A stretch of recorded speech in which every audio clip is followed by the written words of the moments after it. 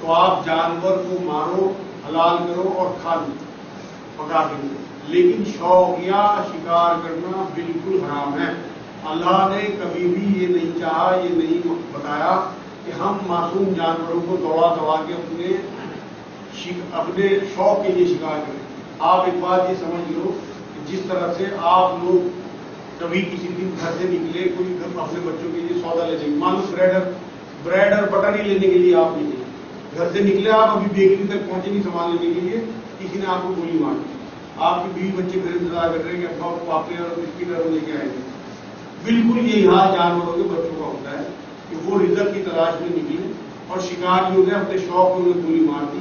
تھوڑا بہت گوشت دیا، باقی وہی چھوڑ دیا۔ ان کے معصوم بچے، دودھ پیچھے بچے، ان کا انتظار کر کے ہماری ماں ہمارے لیے رزق کا انتظام کر کے آئے گی، ان بچوں پہ کیا بیتتی ہوگی؟ یہ حضور اکرم صلی اللہ علیہ وسلم کی شفقت سے بارہا ثابت ہے۔ تو اس لیے آپ کو جو اجازت ہے حلال کرنے کی، جانور اللہ نے ہمارے لیے بنائے، ہماری خدمت کے لیے، لیکن ضرورت کے لیے، نہ کہ شکار شوق کے لیے۔ ٹائم کیا ہوا بھائی؟ میرے خیال میں دعا کرا دوں، اگر آپ لوگوں کی اجازت ہو تو اس کے بعد بھی جو لوگ سوال کرنا چاہیے کرا دیں، کیونکہ ٹائم کی پابندی یہاں ضروری ہے۔ آج 9 بجے نماز ہوئی، 9 بجے پروگرام شروع ہوا، اگلی بار انشاءاللہ 9:15 بجے نماز ہوگی اور 10 بجے تک پروگرام ہوگا۔ پھر بھی اس کے بعد جو لوگ سوال کرنا چاہیں گے تو کرا دیں۔ اللہم صلی علی سیدنا محمد وعلی آل سیدنا محمد۔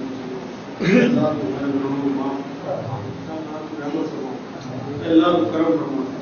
اللہ تجھے معاف کرنا بہت پسند ہے۔ یا اللہ پاک ہماری بھی گناہوں کو معاف کرنا، یا اللہ ہم بہت گناہگار ہیں، یا اللہ ہم نے بھی نافرمانی کی بندی کر رکھی ہے، اللہ ہم نے جو ہم لوگ ہو گئے، اللہ آپس میں ایک دوسرے کے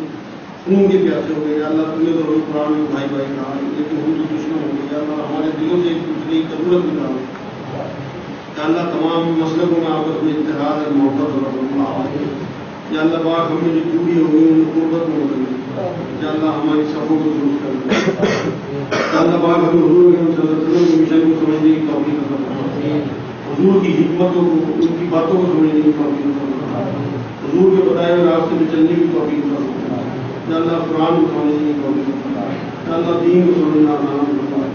یا اللہ دین کو ہمارے لیے عمل میں بھی آسان فرما، یا اللہ ایمان والی زندگی، ایمان والی موت عطا فرما، یا اللہ ہمیں جلن سے، حسد سے، بغض سے، غصے سے،